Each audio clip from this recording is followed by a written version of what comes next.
Networking, if you boil it all down, it just comes down to asking. It just comes down to asking for that conversation, asking to get coffee, asking for more information, for mentorship, for advice. Asking is really what networking is. And so I think a lot of people are afraid to do that. But if you can put yourself out there and do that, you'll find that people are oftentimes more willing to help than you think. And again, when we track with our clients, we find that those who do the networking piece in the job search, they find jobs about 1 to 1.5 months faster than the average job search.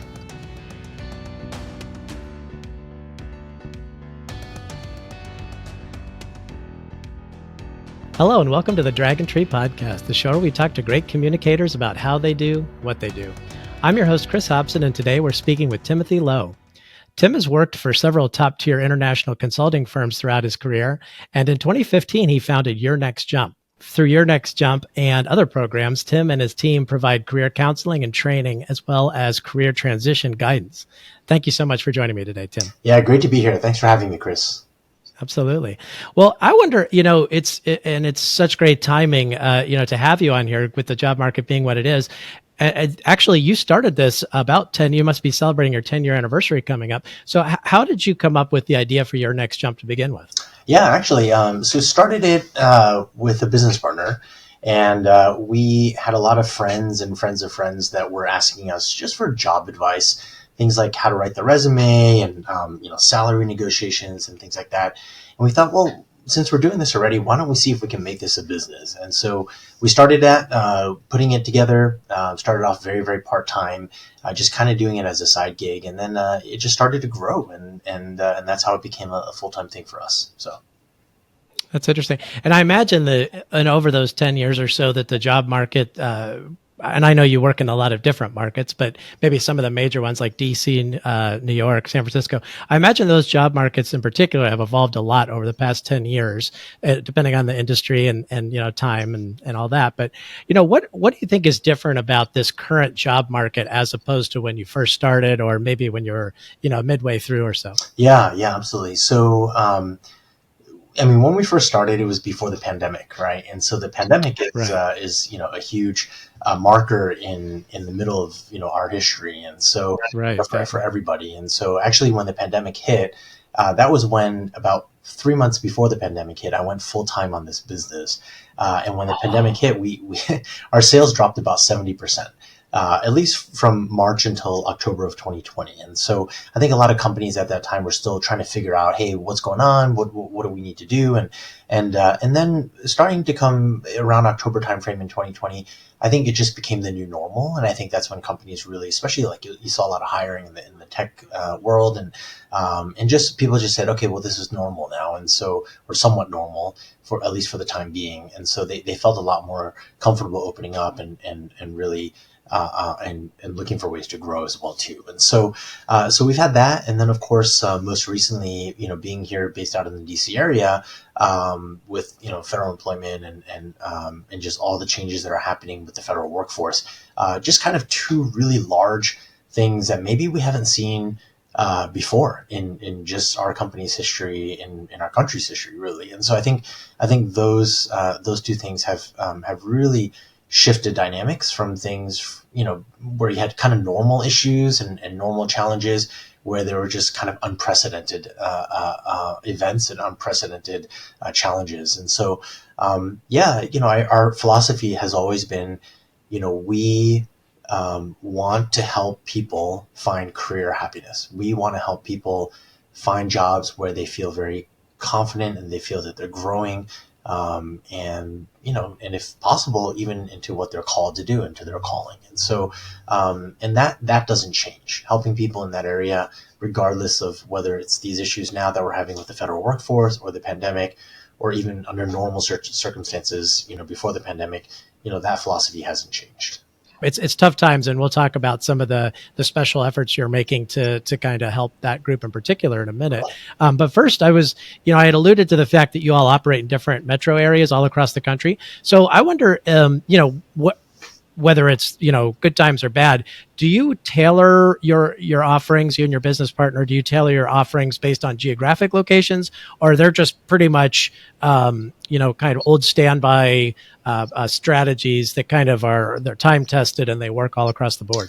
Yeah, there's some goals and strategies that we would have that really would work across all industries, in how people market themselves, in both on paper and in person and online. Certainly, there are some job markets that are just healthier in certain locales that just have more jobs available, and just a more robust economy in certain pockets. But when we help people, the thing that really matters the most, and there's kind of two things, right? So resume, of course, is really important. And so when we write a resume, we always want to reverse engineer the process. The resume, oftentimes for many people, becomes an archive of their work history. What we want to make sure it is, more than an archive of someone's work history, is really that it's a marketing document, right? You're marketing yourself towards something. And so in the early stages, job postings help us understand those things. So we always ask our clients before we get started, like, let's say the resume was done today, give me one or two job postings that really reflect those types of things that you would want to target, so that we can understand that. So that's probably the most important thing in terms of the on paper. But what we tell all of our clients, no matter what market you're in, no matter what industry you're in, is that networking is the only shortcut to the job search. It's the only shortcut. And so we want to make sure that when people are marketing themselves, and they're not just submitting their resume and kind of waiting to hear back, because there's so many other people that are doing that, right? Every job you apply to, especially in this type of market, it's like 200, 300, 400 people that are applying to those same positions. That's really hard odds to break through, even if you have a phenomenal resume, because there's a good chance there's 70 other people have great resumes in that pile. And so networking, again, is the only shortcut. So we want to make sure that people do that piece really, really well. And that's where we focus a lot of our efforts. And that's where we focus a lot of our coaching and our consulting, is how do you network well? Yeah, how do you leverage the network that you have, and how do you grow your network? So. Yeah. And it was to that point, and one of the ways I came across your service was on LinkedIn, and you guys have a very strong social media game. And so it's one thing to just say, go out there and network, or, just give kind of like kind of general, career advice. But what you all do so well is you really put your money where your mouth is, and you have very targeted strategies that you talk about both in webinars and on your website, but particularly on social media. You in particular do a lot of video work on LinkedIn, is where I've seen that in particular.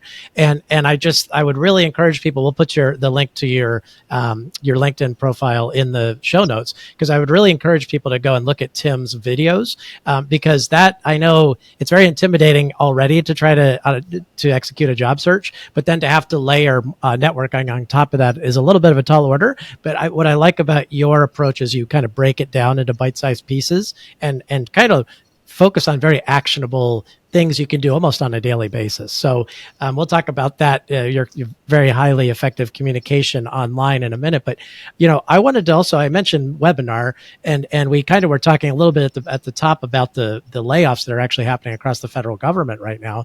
So can you talk a little bit about this new program called the Fed Exit Strategy Program that you started? Again, I first was aware of this on LinkedIn, but I know you're helping public sector workers transition in part into the private sector. So can you tell me a little bit more about that? Yeah, absolutely. So it's simply just, right now it's just a webinar that I'm running, and I started it probably about 2.5 weeks ago. My wife was a federal employee, was telling me, hey Tim, you run so many webinars for different demographics. I do one for teachers, I do one for transitioning military service members, and she said, right now so many federal employees, there's so much chaos, there's so much confusion. And one thing that you could do is provide some amount of clarity and some amount of calm to the situation. And so it's really important. I've only run this twice, and I'm running it again this evening. But I'll be running it again multiple times in next month. But all I do in this webinar is just help folks understand, encourage them, and say, hey, you have skill sets that the private sector is looking for. The work that you've done, especially in some certain agencies, they don't necessarily translate exactly to what the private sector is looking for, or what they do, but definitely what they're looking for in terms of skills and competencies that you have. And so how would you communicate that? How would you articulate that, both on a resume, both in the way that you interview, and then also how you run your job search as well too? Because there's so many things in the federal government. When you're looking for a job, there's actually not that much networking. I mean, there's a little bit of it, but a lot of it is, do you find a job opening, you apply for it, and then you compete, right? And there's a job board, essentially, USA Jobs, that you go after. Whereas in the private sector, so many different factors come into play. And so being able to take advantage of that and just to understand that. In all the chaos and all the confusion, just to be able to provide a little bit of clarity, a little bit of calm, and then give folks a little bit of confidence to understand. And so it's a very practical and very applicable hour and 15-minute session where I cover a lot of things, especially about resume writing. I break it down, I show them visual examples, and then I talk about how to interview well. I talk about salary negotiations, which is something that you really don't do much of in the government, and then also just interviewing skills, right? How to interview, and what are employers looking for, and then also reverse engineering that process as well too, because oftentimes when we go into an interview, we feel like there's these things that I want to say, there's things that I want to show and demonstrate, but really understanding what do they want to hear, what do they need to hear, and looking at it from that perspective. So.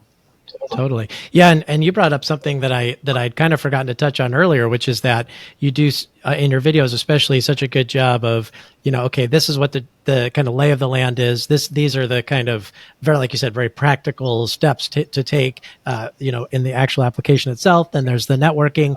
But then you also give advice beyond that, which is, okay, you're right about to have the job. How do you do a salary negotiation? So you kind of take people on a journey in a lot of your videos.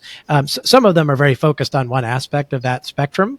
But a lot of times, I think that's really good to not, that you don't leave people hanging once they've kind of gotten through that application and maybe even the interview process. You actually kind of close the loop there with the salary negotiations. On LinkedIn especially, and I keep referring to that because that's the main channel where you pop up in my feed, but it seems like those are highly educational, highly targeted, very instructive. So I guess what do you find, is it just that you're just kind of meeting people where they are, or is it, do you make a conscious effort to kind of tailor your approach on social media different than you would in a webinar, or maybe even like, in person or things like that, working one-on-one? Like because you hit so many different sort of platforms. I'm just wondering what you're thinking about that. Cause I know a lot of people are out there in the consulting space. Usually the name of the game is kind of meeting people where they are. Yeah. But I'm just wondering how you approach it. Yeah, I think meeting people where they are, I think we have to understand what we do best, right? And where we can actually help. So, for example, if someone is saying, hey, I really need help trying to figure out what it is I want to do in my career, that's really not something that we do. That's really true career coaching. What we are is we're really more of a professional branding company. And so people who know kind of what the direction that they want to move in, the types of jobs that they want to target, and then how to run that job search. That's where our sweet spot is. And so I think for us, we kind of identify where there are certain needs. So for example, we run a webinar for teachers. Right now, unfortunately, but understandably, there's a lot of teachers that are leaving teaching. They're looking to leave that profession for a variety of reasons, but a lot because of many just issues from federal to state to local that they're dealing with. And so when we do that, when we want to be really sensitive and understand where are they coming from, what are their concerns, and then how or can we help them in that area. And if we can, then that's a market that we really want to target, and that's a market that we want to help in terms. And so, we don't do a lot of hard sales. Our understanding is, hey, if you can show that you can help solve a customer's problem, if you can understand where the customer has a challenge, where they have a need, and you can show that you can meet that need, whether it's in an unpaid way or a paid way, I think you can, if you can show them that and really show them that value and give them value up front.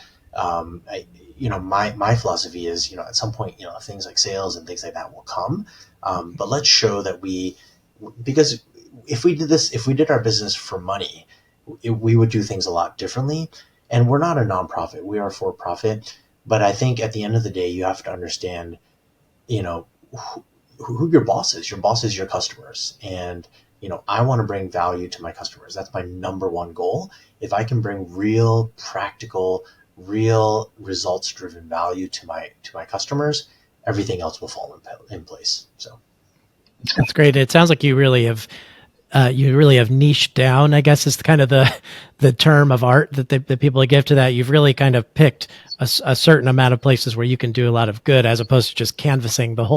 the whole space, which is really interesting. So I guess on that same token, where do you get the ideas for your videos and your webinars? Like, is there a bit of market research? It sounds like goes into that, or is it maybe something that's sparked from another working with other people? You're kind of getting the same question over and over again to say, wait, I got to make a video about this. Is there like a tried and true approach you have to the content itself, creating the content? Um, Not really. I think a lot of it is just experience of just working with individuals, seeing what the challenges are.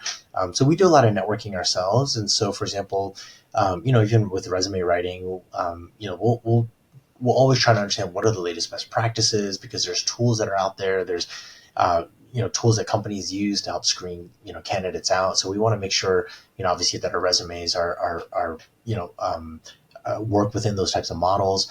And then also just, after working with so many clients, we realize, and talking with HR folks and talking with the recruiters, we ask questions all the time whenever I talk to a recruiter, like, what do you look for? Right. And so we can always reverse engineer that process, instead of going from, the job seeker side of what they want to say or what they think they want to, put out there. We want to say, hey, what they want to see, what do they want to hear?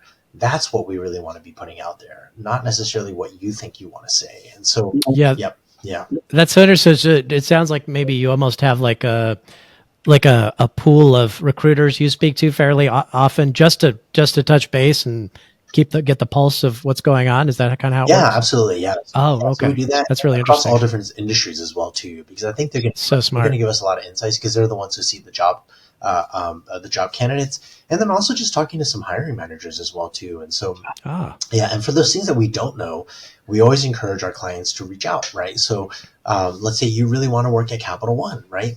Who's going to give you more insights? Me? Probably not. Maybe someone who actually works at Capital One, right? And so, folks are always willing to chat, and this is where you can look for ways to connect, right? So, for example, if you went to, I went to Carnegie Mellon University. I would look for folks who went to Carnegie Mellon University within Capital One and reach out to them and say, hey, I'm a CMU alum, and I saw that you also graduated, and look for those types of connections. And that's where people will really give you advice. They'll tell you, what is the culture like? Just what is it like to work in that type of environment? What is that company culture? All of those different types of things. You're going to get way more insights from, folks that are actually doing it than any career coach. So I always encourage people to reach out and talk to folks. it sounds like there's a fair amount of overlap in the different platforms that you're on. Like, so whether it's like LinkedIn or Instagram, and do you have is that okay if things you sort of like are overlapping and not necessarily repeating yourself, but that sort of a message kind of reinforces each other across the different platforms? Is there any, is that like a conscious thing you do, or is that everyone's got a different style for like a social media approach? But is that okay to kind of repeat yourself every once in a while? Oh, I'm not saying you do that. I'm just Oh no, asking your take I on that. think so. Yeah, I think so. And I think, and you're also hitting different audiences at different times, right? And so, obviously, there's some folks that I follow that will certainly repeat, certain things. And, at the end of the day, there's only so many ways that I can share about how to write a really good resume. There's a lot of little tips and tricks and things like that. But at the end of the day, you're going to end up repeating yourself anyways. But I think that helps. And sometimes it feels like to me that I'm repeating myself, but to the audience, not necessarily, right? Because I live and breathe all this stuff all the time. And so, Right. I can lead a webinar in my sleep, but, a lot of the content is still very new to a lot of people. And so my job is to make sure that what I'm putting out there, am I refining it? Am I looking for ways to add value? That's my job. And if it's repetitive, it will be. And, some of it, if you talk about interviewing skills, it's not going to change that much. Once you have that good information out there, but it's good to have that, and you're going to have different people, seeing that content. And so, yeah, I'm not necessarily looking to go viral or anything like that. I think just make sure, what I put out there is, responsibly good information that is helpful to individuals, and everything else will follow. So. Yeah, that's interesting because I heard someone say not too long ago that every day there's new people coming on the internet. Yeah. So people kind of age in at a certain point, and if they haven't seen your material up till then, it's brand new to them. Exactly. So Yeah. if nothing else, you can think about it that way. Yeah. Well, I it's hard to give just like general advice because I know it can, like you just kind of alluded to, it changes based on industry and location and stuff. But if that said, if I had to, ask you to give like two or three pieces of career advice across kind of any industry, what would they be? Yeah. So number one advice, more important than anything else, is that networking is the only shortcut to the job search. So, we've worked with a little over 10,000 clients. All of our clients do the networking piece, and this is what we focus on our webinars. I push it. When we coach them, we talk about it, and we explain to them how to do that networking piece. And again, networking, if you boil it all down, it just comes down to asking. It just comes down to asking for that conversation, asking to get coffee, asking for more information, for mentorship, for advice. Asking is really what networking is. And so I think a lot of people are afraid to do that. But if you can put yourself out there and do that, you'll find that people are oftentimes more willing to help than you think.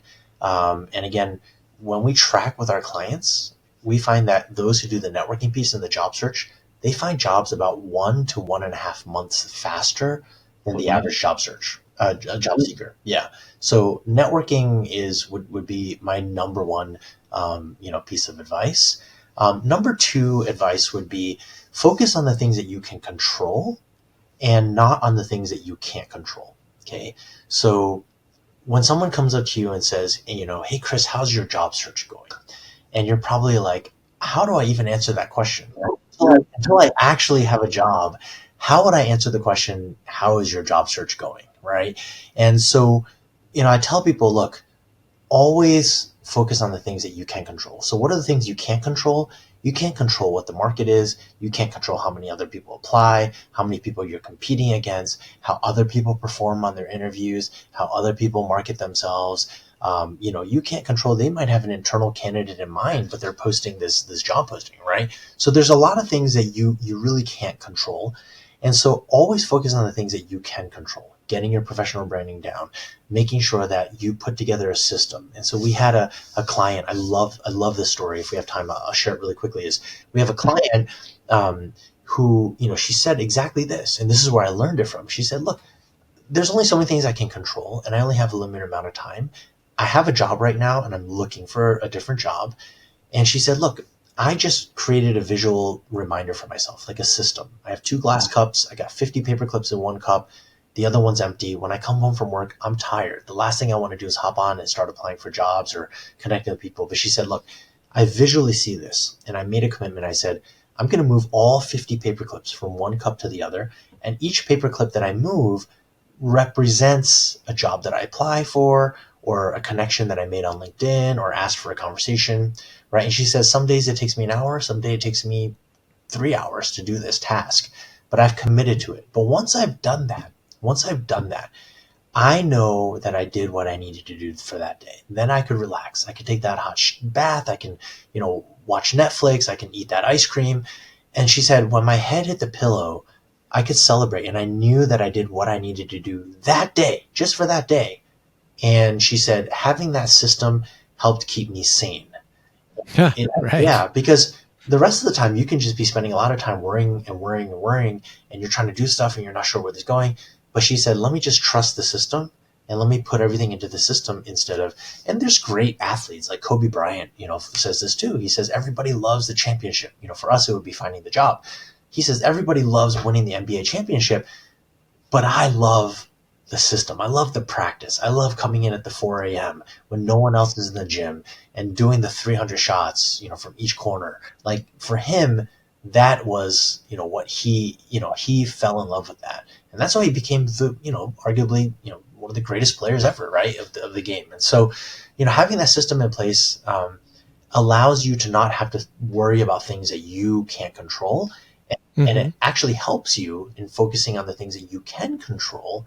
And it gives you a level of peace, actually. So that's I number love that. two. And then number three, let me think about number three. I think number three is think about I love the idea of reverse engineering processes. So understanding what people are looking for, whether it's in the interview, right? So what are they looking for? What is an ideal candidate versus what do I want to say on an interview, right? And so the ideal candidate for us would be the intersection of three things, right? Character, chemistry, competency. And so Hmm. think about every interview question through that lens. And I think that'll help you, kind of think through things. Same thing with your resume and everything else. So I think those are my three pieces of advice. So Those are really good. And I love the that all three of them are great. The first one is, I think if if you can put yourself in the mindset that most people are nervous to ask people for assistance or help or insight, yeah, but if you just kind of know that everybody's that way for the most part, yeah, that's always helped me. I've reached out to people even through LinkedIn and just said, hey, can I just have 10-15 minutes of your time? What you're doing actually is kind of where I see myself yeah, going. Would you be? And it's just like exactly what you said. I've always been so surprised how many people say yes yeah, that actually do want to help. If you make a time limited and you kind of put it like from a humble perspective, like you're talking about, yeah, I totally agree that people are always more often than not willing to help. yeah, And then I love that second example with the paper clips of the consistency and trusting the system. yeah, So it's one thing to say, I'm going to do 50 paper clips all on Saturday or something versus one or two paper clips every yeah, day. That I love that also because that gets that mitigates burnout probably yeah, because I'm sure burnout affects so many people yeah, who are engaged in this yeah. process too. And So those are it just also allows you to celebrate a win, right? You get a each right. day. I did it. I did. I can celebrate what I just did. Versus if you're just like, Yes. I don't know, I'm applying the things, I don't know what I'm doing, and it's like you're just constantly, and when your head hits the pillow, you're just already confused and burnt out. Whereas like, okay, there's a win. I did what I committed to doing, right? And so it simplifies things for us as well too. So And it's like the Netflix and the ice cream. And I heard somebody else the other day. I just randomly was watching a tutorial about cold calling mhm, because that's something I've been doing more of lately.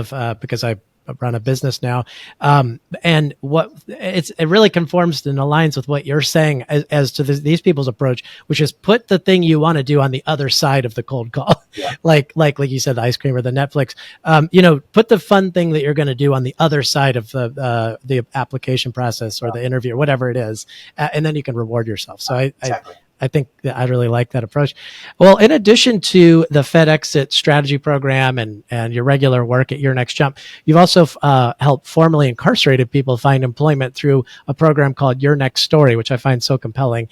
So how did that program come about and how does it actually work? Yeah, absolutely. So, long time ago, so my background, so I started off my career in the federal government, and then I started, I transitioned to, consulting, commercial consulting, and then also some federal consulting as well too. And a project that I was placed on in 2008 was actually with a federal agency called Unicor, or Federal Prison Industries, which is under the Department of Justice, Federal Bureau of Prisons. And so, not a lot of people know this, but in all the federal prisons, and at some point there was maybe about 108, 112 prisons around the country, there were, whenever they build them, they build a factory on site as well too. And this is an Eleanor Roosevelt program where she really wanted to encourage folks that were incarcerated to learn different skills during their incarceration. And so in these factories, they would learn different skills about manufacturing, and they would manufacture a lot of goods that the federal government would buy.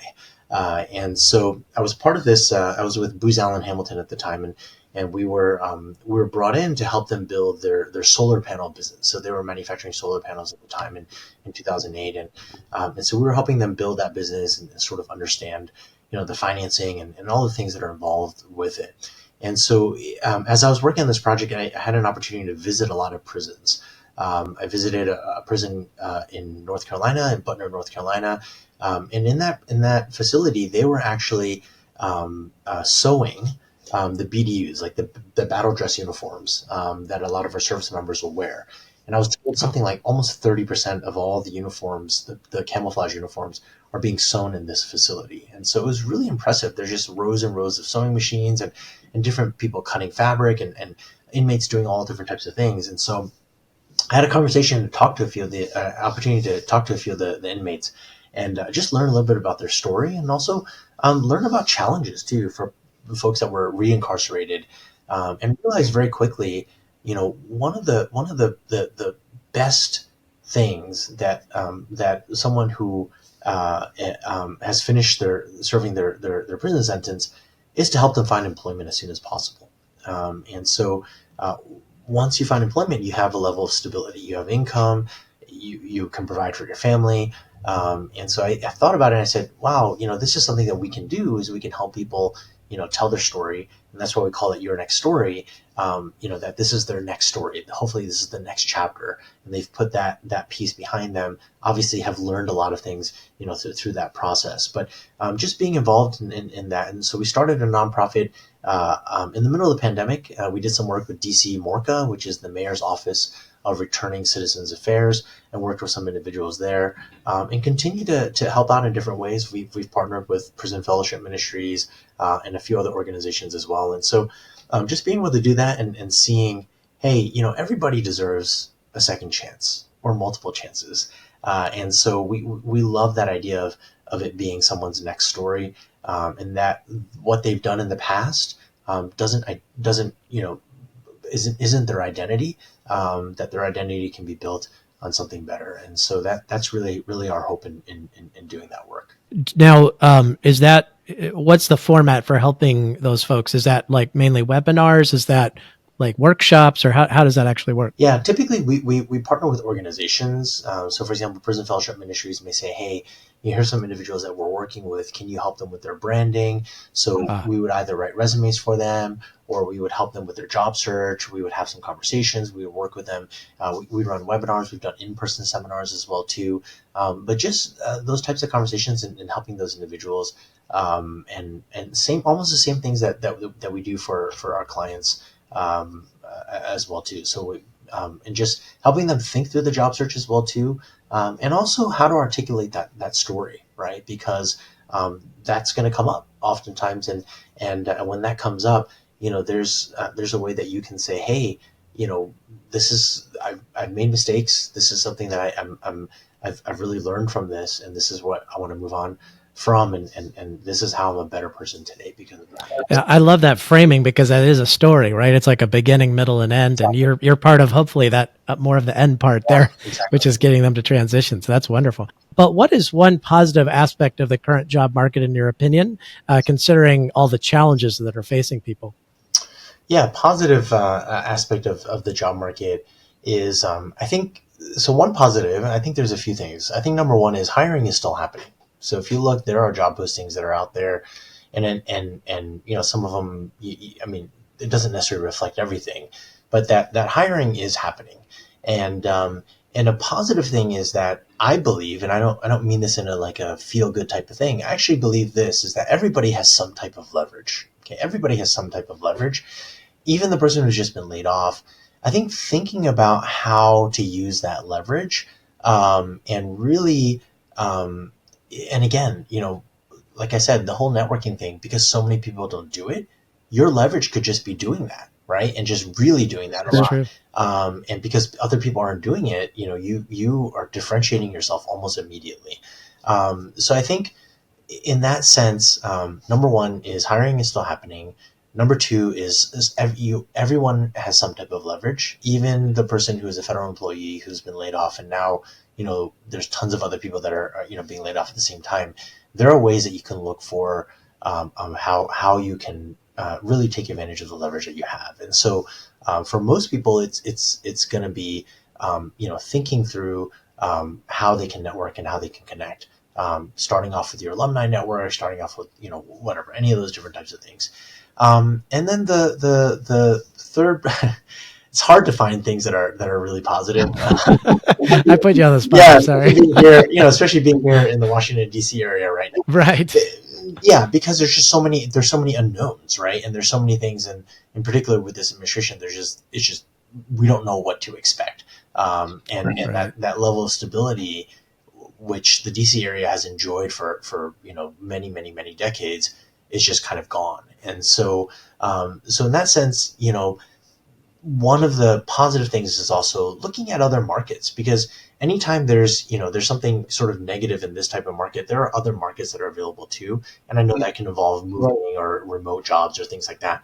Looking at other markets, because other markets are also going to benefit in that area. So I think trying to look at those three areas, I think is I think those are positive things. So Well, that's a great place to leave it, Tim. I appreciate you stretching and your optimistic powers. Thank you so much. Now, if anyone wants to continue this really important conversation, where's the best place that they could connect with you? yeah. So there are a lot of ways to connect with me. You can connect with me on LinkedIn, and I'll always try to respond. I can't promise I'll respond right away, but just search for me on LinkedIn, Timothy Lowe, and Your Next Jump. You can find me, and then also engage them in any of my webinars. A lot of them, I'll answer questions and things like that afterwards. And then also, one thing that I'm trying to do actually is I'm trying to put together a networking event, an in-person networking event, especially here in the DC area. So I'm in conversations with Amazon right now and a few other companies. I'm trying to put together an event, and so just follow me on LinkedIn, and if I can get that all together, I'll definitely be posting that, and we'll see how that goes. So Okay, well, we'll yeah, keep our eye on that. Thank you so much, Tim. Really appreciate you coming and talking to us today yeah, about this. absolutely, yeah, Have a great day. yeah. Thanks so much, Chris.